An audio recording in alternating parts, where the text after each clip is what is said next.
Salut, j'espère que tu vas bien. Si ça ne va pas, je te souhaite que ça aille très vite. Bienvenue sur ma chaîne, moi c'est Flavie.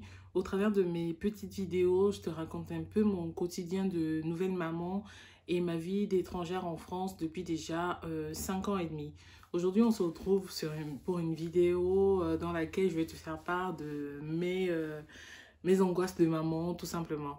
Pour tout te dire, je n'étais pas du tout partie sur cette vidéo. Je comptais te tourner une vidéo sur un autre sujet.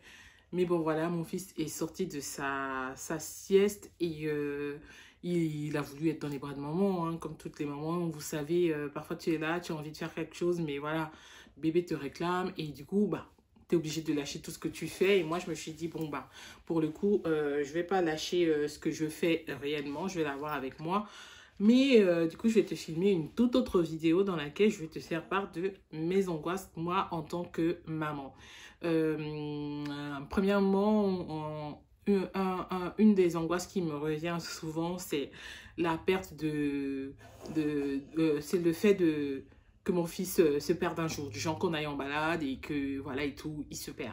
Du coup, pour surmonter cette angoisse-là, si tu veux, j'ai acheté une sorte de tampon sur Amazon sur lesquels j'ai marqué le nom de mon fils et j'ai mis mon numéro de téléphone. Et du coup, je tamponne ça sur tout, mais tout quasiment sur tous ses vêtements. Comme ça, je sais que si il me lâche la main, surtout là où il grandit maintenant, ou si on a un parc ou un endroit où il y a trop de gens et qu'il me lâche la main ou il lâche la main de quelqu'un et que quelqu'un tombe sur lui, en regardant ses vêtements, on trouve vite fait notre numéro et on nous appelle. Étant donné qu'il ne parle pas encore correctement pour dire qui sont ses parents. Je sais que c'est peut-être une phobie folle ou une angoisse idiote, mais voilà, quoi, moi, ça fait partie des angoisses que j'ai souvent au quotidien. Et ben, j'espère que ça va me quitter un jour parce que franchement, c'est limite un peu parano, n'est-ce pas? Et comme deuxième angoisse aussi que j'ai très souvent, c'est de me projeter en fait. Je me dis qui sera la copine de mon fils. Genre, j'ai peur qu'on me l'arrache, j'ai peur qu'il s'en aille un jour avec une fille et que voilà et tout, il ne calcule plus sa mère. Donc ça fait partie des angoisses aussi qui me reviennent souvent. Je me dis, c'est trop tôt, il a à peine 1 an et demi, pourquoi penser à ces choses-là en fait? Mais voilà, ça fait partie des choses qui me taraudent et je ne peux pas faire autrement. Donc je pense à ça et je me dis que j'espère que dans la vie, il tombera sur des bonnes personnes, sur une bonne personne. J'espère que sa femme sera une bonne personne, surtout que c'est un garçon et qu'on connaît un peu trop les histoires surtout dans notre culture africaine, que le garçon, quand il va... je vais dire en mariage, voilà quoi, il va, il est avec sa femme, parfois quelqu'un puis c'est sa mère quoi. Et moi ça fait partie des angoisses que j'ai et j'espère que mon loulou ce sera pas comme ça, qu'il tombera sur une super bonne femme, qui sera très famille et que voilà quoi, que je continuerai à l'avoir à côté de moi. Et en troisième angoisse, il y a aussi, si tu veux, le fait que, comment je vais te le dire en fait, le fait qu'il soit ni noir ni blanc, mon fils. Et je me dis, ici, moi perso, c'est pas quelque chose que j'ai vécu parce que dans mon pays, personnellement, je crois pas que ça c'était présent. Et puis voilà, je me suis forgé mon identité, en fait, ma personnalité. Et qui fait que, voilà, aujourd'hui, je passe par-dessus toutes ces choses-là. Hein, mais une chose est vraie, c'est que le racisme est très présent et que encore dans le milieu scolaire, c'est encore plus violent parce que les enfants, ils n'ont pas forcément conscience en fait des mots qu'ils prononcent et des choses qu'ils disent en fait vis-à-vis des personnes.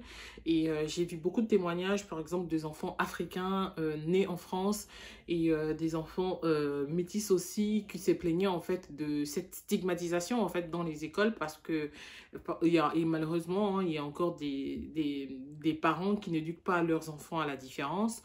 Et moi, parfois, oui, j'angoisse par rapport à ça et je me dis que j'espère que j'aurai là les armes nécessaires, en fait, pour éduquer mon fils, en fait, face à la différence, pour qu'il ne se sente pas exclu et au contraire, pour que sa double culture, en fait, soit une richesse pour lui. Ça fait partie un peu de mes angoisses au quotidien, en fait. Au début, par exemple, mon fils, il n'arrivait pas bon, il était trop petit, hein, ce qui est tout à fait normal. Je pense qu'il me connaissait, mais bon, il allait un peu partout. Je vais dire, Je pouvais le laisser chez l'assistante maternelle, je revenais le chercher, il ne me disait pas maman.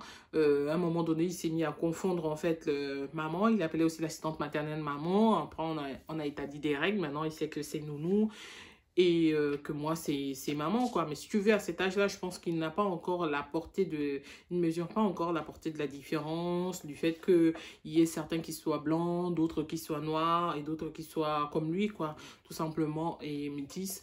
Et moi en fait je sais pas que j'appréhende en fait, mais je me dis que j'espère que j'aurai les épaules nécessaires et le discernement nécessaire pour lui expliquer sa différence, pour lui faire aimer sa culture. Mais je pense que ça, il n'y aura pas de souci pour lui faire aimer sa culture parce que c'est la mienne et je l'aime.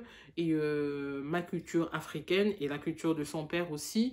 Donc, je pense que sur ce point, il n'y aura pas de différence. Et surtout, lui faire comprendre que voilà, ils peuvent faire face en fait parfois à des stigmatisations, à du racisme, et que voilà, il doit passer par-dessus toutes ces choses-là parce que toutes les personnes qui le font, soit ce sont des personnes simplement ignorantes ou des personnes qu'on peut qualifier de mesquines et tout, et du coup il faut pas rentrer dans leur jeu en fait.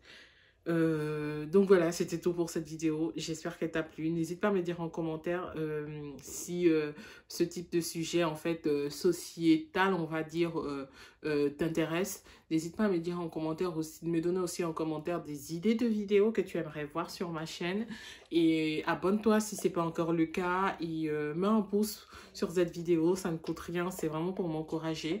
On se dit donc à la prochaine pour d'autres vidéos, d'autres talking avec moi. Au revoir.